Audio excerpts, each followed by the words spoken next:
Hi everyone, welcome to this recap of the first part of our course on literary theory and criticism.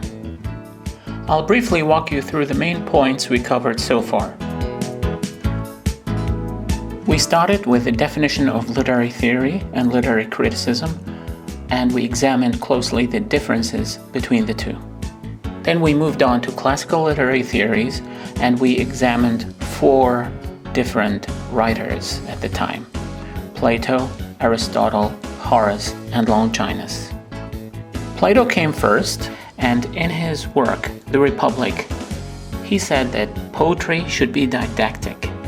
That is, poetry should teach a moral lesson, and if poetry arouses negative feelings, it should be rejected. By negative feelings, he meant matters of the heart. Anything that opposes logic, reasoning, and matters of the intellect. Aristotle came after Plato. He was actually his student. And in his work, Poetics, he showed that he partially agreed with Plato. He introduced his idea of catharsis.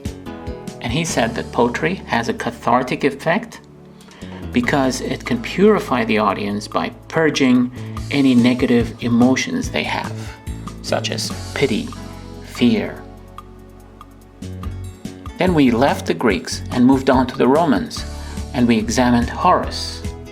In his work, The Art of Poetry, he says that poetry should teach and please at the same time. You cannot teach and please if there is no decorum in your writing, so introduce the concept of decorum. Longinus, in his work On the Sublime, said that the goal of every poet is to influence the audience by producing poetry which is sublime.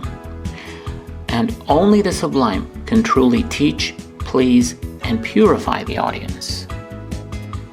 He defines the sublime as the echo of a great soul. After we explained these 4 theories of poetry, we examined Alfred Lord Tennyson's poem, The Lady of Shalott, composed in 1832. From a Platonic, Aristotelian, Horatian, and Longinian points of view. We saw how each theory approaches this same poem from a different perspective, focusing on some aspects while undermining others. These classical theories lay the foundation of literary theory that came afterwards. You will notice that most of the theories we'll be covering in the second part of the course actually, in one way or another, resonate what we've already said. In other words, we're just dwarfs on the shoulders of giants, the classical giants. You will notice that what literary theorists who came after these 4 giants were actually only, again, in one way or another, reinventing the wheel. I hope you had fun with the first part of the course, and I hope you'll enjoy the second part of the course as well. Thank you very much, and goodbye.